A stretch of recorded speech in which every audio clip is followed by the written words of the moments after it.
Assalamualaikum warahmatullahi wabarakatuh. Saya Ainun Rohma, kelas 6B dari Prodi Ekonomi Syariah.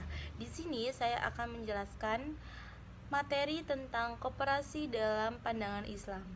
Nah, pengertian dari koperasi itu sendiri atau koperasi syariah yaitu sebuah konferensi dari koperasi konvensional melalui pendekatan yang sesuai dengan syariat Islam dan peneladanan ekonomi yang dilakukan oleh Rasulullah SAW dan para sahabatnya.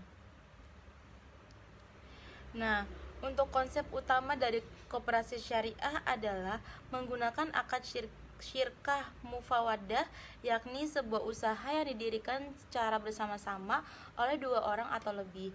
Masing-masing memberikan kontribusi dana dalam bagian yang sama besar dan berpartisipasi dalam kerja dengan bagian yang sama pula. Kemudian ada tujuan dari koperasi syariah. Yang pertama, meningkatkan program pemberdayaan ekonomi khususnya di kalangan mikro kecil, menengah, dan koperasi melalui sistem syariah. Yang kedua, mendorong kehidupan ekonomi syariah dalam kegiatan usaha mikro, kecil, dan menengah, khususnya ekonomi di Indonesia pada umumnya. Yang ketiga, meningkatkan semangat dan peran serta anggota masyarakat dalam kegiatan koperasi berbasis syariah. Kemudian ada fungsi dari koperasi syariah, yaitu yang pertama sebagai manajer investasi, yang kedua sebagai investor, yang ketiga sebagai fungsi sosial. Sementara bagi anggota masyarakat duafa dapat diberikan pinjaman kebijakan dengan tampak pengambilan pokok qadrul hasan yang sumber dananya dari dana zis, zakat, infak, dan sodaqoh. Pinjaman qadrul hasan ini diutamakan sebagai modal usaha bagi masyarakat miskin agar usahanya menjadi besar. Jika usaha mengalami kemacetan, maka tidak perlu dibebani dengan pengembalian pokok. Fungsi ini juga yang membedakan antara koperasi konvensional dan koperasi syariah, di mana konsep tolong-menolong begitu kentalnya sesuai ajaran Islam. Nah, ini juga terdapat dalam Quran Surat Al-Ma'idah ayat 2 yang artinya, dan tolong menolonglah kamu dalam melakukan mengerjakan kebajikan dan takwa. Dan jangan tolong menolong dalam berbuat dosa dan permusuhan.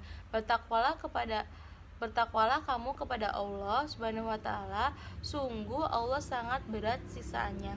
Quran Surat Al-Ma'idah ayat 2. Baik, mungkin tadi materi sedikit dari koperasi syariah. Yang selanjutnya saya akan memberikan contoh atau studi kasus dari koperasi yang sudah berbasis syariah, yaitu namanya Koperasi Jasa Keuangan Syariah atau KJKS BMT Al-Ikhlas. Nah, untuk latar belakang sendiri, KJKS BMT Al-Ikhlas adalah salah satu koperasi syariah di Indonesia yang telah beroperasi cukup lama nih, yaitu 20 tahun. Koperasi ini didirikan dengan tujuan untuk membantu masyarakat setempat dalam mengakses layanan keuangan yang sesuai dengan prinsip syariahnya. Kemudian di sini dilihat dari model bisnisnya, yaitu ada beberapa model bisnis. Yang pertama ada produk tabungan syariah, kemudian pembiayaan syariah, kemudian juga pelatihan dan pendidikan. Nah, untuk mengimplementasikan prinsip syariahnya itu sendiri gimana sih? Nah, yang pertama itu pengawasan oleh Dewan Pengawas Syariah atau DPS. KJKS BMT Al-Ikhlas memiliki Dewan Pengawas Syariah yang memastikan bahwa semua operasi dan produk yang ditawarkan sesuai dengan prinsip-prinsip syariah. DPS berfungsi untuk memberikan nasihat dan melakukan audit syariah secara berkala.